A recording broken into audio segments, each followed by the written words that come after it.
Party ఏంటి, ఏం పేరు ఉంటుంది అని పెద్ద సస్పెన్స్ నెలకొంది. అయితే ఇవాళ ఉదయం ఆ సస్పెన్స్ వీడిపోయింది. తెలంగాణలో ఇప్పుడు మరో కొత్త పార్టీ ఏర్పాటైంది. అదే కల్వకుంట్ల కవిత నేతృత్వంలో ఏర్పాటైన తెలంగాణ రాష్ట్ర సేన పార్టీ. రైట్, దీని మీద అప్పుడే బీఆర్ఎస్ కౌంటర్ ఇస్తోంది, బీజేపీ స్వాగతిస్తోంది, కాంగ్రెస్ కూడా స్వాగతిస్తోంది. ప్రజాస్వామ్యంలో ఎవరైనా పార్టీ పెట్టొచ్చు, కానీ ఎలా మనుగడ సాధిస్తారు అన్నది ఇప్పుడు పెద్ద క్వశ్చన్. దీని మీద అనాలిసిస్ కంటిన్యూ చేస్తున్నాము. ఉదయం నుంచి కూడా బిగ్ టీవీ ఎక్స్క్లూజివ్ గా కవరేజెస్ అందిస్తోంది. ప్రతి ఒక్క పార్టీ అభిప్రాయాలు కూడా తీసుకుంటోంది.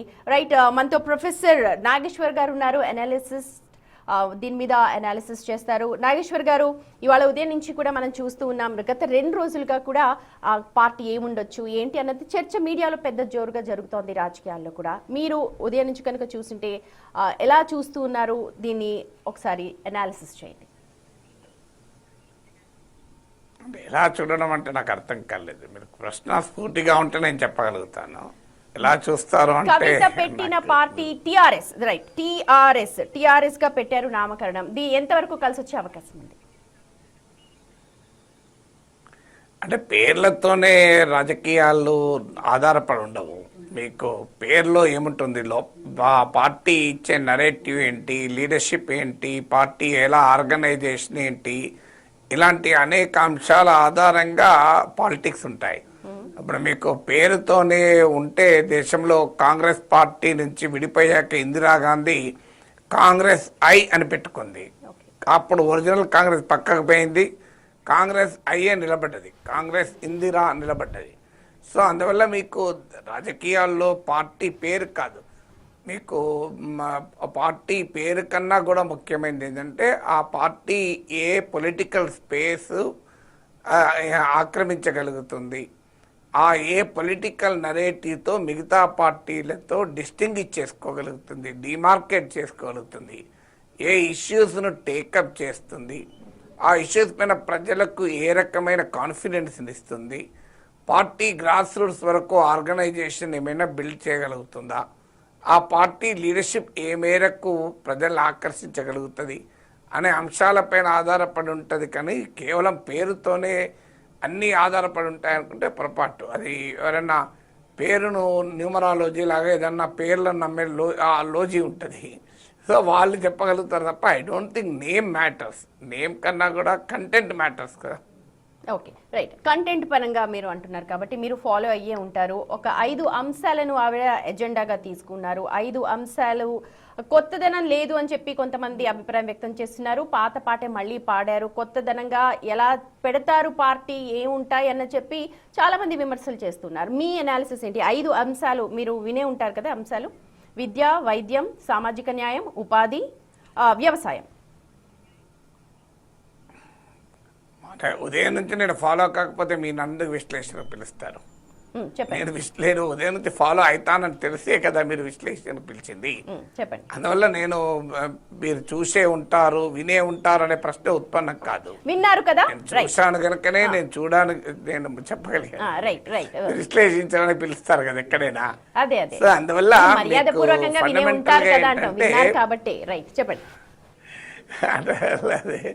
అందువల్ల ఫాలో కాకుండా ఎలా ఉంటాను, ఫాలో కాకుండా అసలు ఇక్కడ కూర్చొని ఫాలో అవుతారు. అందువల్ల మొత్తం స్పీచ్ కూడా ఫాలో అయ్యాను. చెప్పండి సార్. నేను మొత్తం స్పీచ్ ఫాలో అయ్యాను, ప్రతి పాయింట్ ఫాలో అయ్యాను.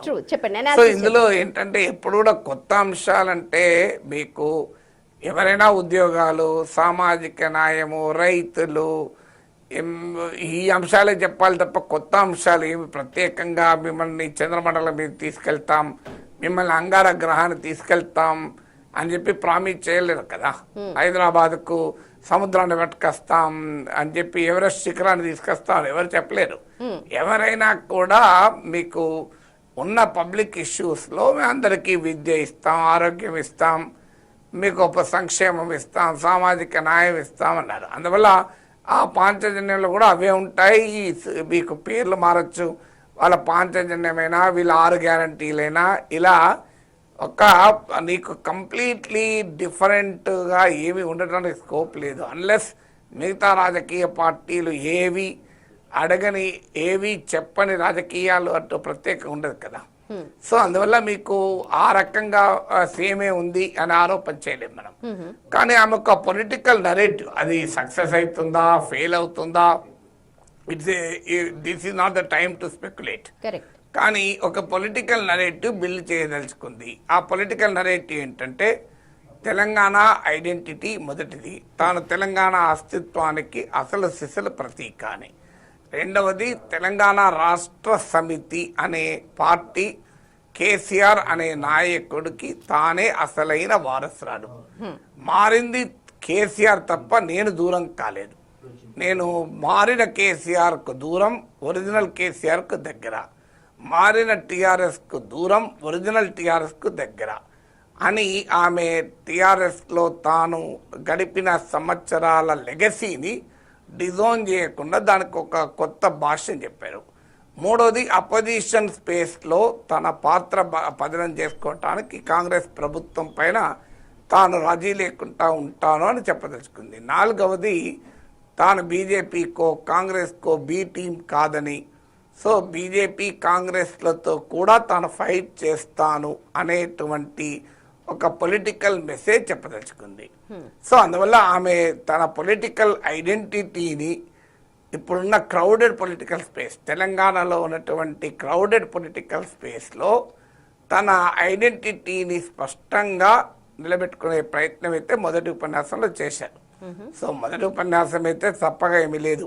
ఆమె మొత్తం ఆద్యంతము ఉపన్యాసం మీరు చూస్తే ఎక్కడ తప్పగా ఏమీ లేదు. కానీ but these are all early stages. అంటే ఇప్పుడున్న క్రౌడెడ్ పొలిటికల్ స్పేస్లో ఆమె ఏ రకంగా తనకంటూ ఒక ప్రత్యేక స్పేస్ ఆమె కార్వ్ అవుట్ చేసుకోగలుగుతుంది, అలాగే ఇతర ప్రతిపక్ష పార్టీలు చేయని పనిని ఆమె ఏమి చేయగలుగుతుంది, ఇతర రాజకీయ పార్టీలు పట్టించుకొని ప్రజల ఆకాంక్షల్ని ఆమె ఎలా రిప్రజెంట్ చేయగలుగుతుంది, ఎంత కన్సిస్టెంట్గా తాను పొలిటికల్ యాక్టివిటీలో నిలబడగలుగుతుంది, ఇలాంటి డైమెన్షన్స్ ఆధారంగా ఆమె పొలిటికల్ ఫ్యూచర్ ఆధారపడి ఉంటుంది. రైట్. ఇందులో అమరవీరులకి సంబంధించి కూడా ఆవిడ ప్రత్యేకంగా ప్రస్తావించారు. దాన్ని కూడా ఒకసారి అనలైజ్ చేయండి. ఏముంది, ఎవరైనా ప్రస్తుతం తెలంగాణలో ఎవరు మాట్లాడినా అమరవీరులను మాట్లాడకుండా ఉండరు కదా. అంటే స్పెషల్ ఇంతకు ముందు ఉన్న 12 ఏళ్ల రాజకీయంలో అప్పటి బీఆర్ఎస్ ప్రభుత్వం వాళ్ళకి ఒక్క పదవి కూడా ఇవ్వలేదు. కానీ నేను అలా కాదు, ఒక కట్అవుట్ డేట్ పెట్టుకొని నేను ఖచ్చితంగా వాళ్ళకి అంటే ఏదైతే విస్మరించిందో బీఆర్ఎస్ లేకపోతే టీఆర్ఎస్ అప్పట్లో, దాన్ని ఇప్పుడు నేను ఫుల్ఫిల్ చేయడానికి వచ్చాను అని అన్నారు. సో దాని మీద అంటే ఎవరైనా చెప్పాల్సింది అదే. ఎందుకంటే బీఆర్ఎస్ అమరవీరులకు న్యాయం చేయలేదని కాంగ్రెస్ అదే చెప్పింది, బీజేపీ అదే చెప్పింది. అమరవీరులకు కుటుంబాలలో న్యాయం జరగలేదని ఇప్పుడు ఈమె కూడా అదే చెప్పింది. అందులో కొత్తదనం ఏమి లేదు. ఇందులో ఉద్యమకారులకు 1,00,000 ఉద్యోగాలు ఇస్తామని ప్రామిస్ చేసి, అది దాని విధి విధానాలు ఏంటో తెలియదు, ఏ రకంగా అది న్యాయ సమీక్షకు నిలబడుతుందో తెలియదు. కానీ అన్ఫుల్ఫిల్డ్ అంటే తెలంగాణ ప్రజల డ్రీమ్స్ అన్ఫుల్ఫిల్డ్గా ఉన్నాయి, తెలంగాణ ఉద్యమకారుల డ్రీమ్స్ అన్ఫుల్ఫిల్డ్గా ఉన్నాయి. వాటిని నేను అంటే ఆ మిగిలిపోయినటువంటి కార్యక్రమాన్ని తాను చేస్తాను, కేసీఆర్ టీఆర్ఎస్ వదిలేసిన కార్యక్రమాన్ని నేను చేస్తాను అనే పొలిటికల్ నెరేటివ్ ఆమె చెప్పదలుచుకుంది. డైరెక్ట్ గా వేదిక మీద నుంచే కేసీఆర్ ఒక మారిన మనిషి, మన మనిషి కాదు మర మనిషి, అలాగే ఆయన మాట్లాడిన మాటలు కేసీఆర్ని కేటీఆర్ని లేదా మిగిలిన వ్యక్తులకు సంబంధించి కూడా డైరెక్ట్ గానే అటాక్ ఇచ్చారు. బీఆర్ఎస్ ప్రభుత్వం అంతా మేము లైట్ తీసుకుందామని చెప్తున్నప్పటికీ కూడా వెంటనే కౌంటర్ ఇచ్చేశారు వాళ్ళు. ఒరిజినల్ ఏది నకిలీ ఏది అని అంటూ ఆల్రెడీ పోస్టులు కూడా చేస్తూ ఉన్నారు. సో తిను ఇవాళ ఒక స్టెప్ పైకి ఎదిగింది అని అనుకోవచ్చా, తను అనుకున్నది సాధించడంలో కావచ్చు, లేకపోతే ఒకలాంటి స్పేస్ని తను క్రియేట్ చేసుకోగలిగింది అని మనం అనుకోవచ్చండి? ఒక సింగిల్ మీటింగ్తో ఎలా అనుకుంటామండి ఏదైనా. ఆమె ఇవాళ ఒక మీటింగ్ పెట్టింది, ఆ మీటింగ్లో మాట్లాడింది. డైరెక్ట్గానే మాట్లాడుతుంది, ఇండైరెక్ట్గా ఎందుకు మాట్లాడుతుంది? సో ఆమె రాజకీయాల్లో చేరాలనుకున్నప్పుడు ఎగ్జిస్టింగ్ పొలిటికల్ ప్లేయర్స్ను ఆమె అటాక్ చేయాల్సిందే, ఇంకో మార్గమే లేదు కదా. అందుకే బీజేపీని అటాక్ చేసింది, కాంగ్రెస్ని అటాక్ చేసింది, టీఆర్ఎస్ని అటాక్ చేసింది, రేవంత్ రెడ్డి అటాక్ చేసింది, కేసీఆర్ని కూడా అటాక్ చేసింది. అందువల్ల ఎగ్జిస్టింగ్ పొలిటికల్ ప్లేయర్స్ని అటాక్ చేయకుండా ఒక న్యూ ప్లేయర్ అనేది రాలేదు కదా. సో అందువల్ల న్యూ ప్లేయర్ వచ్చినప్పుడు ఆటోమేటిక్గా ఎగ్జిస్టింగ్ ప్లేయర్ను వేదిక మీదికెళ్ళి అటాక్ చేయాలి, వేదిక కిందికెళ్ళి అటాక్ చేయలేరు. సో వేదిక మీదికెళ్ళి అటాక్ చేయాలి కనుక ఫస్ట్ ఉపన్యాసంలోనే ఆమె ఆ టార్గెట్ చేయడంలో ఆశ్చర్యం ఏమీ లేదు.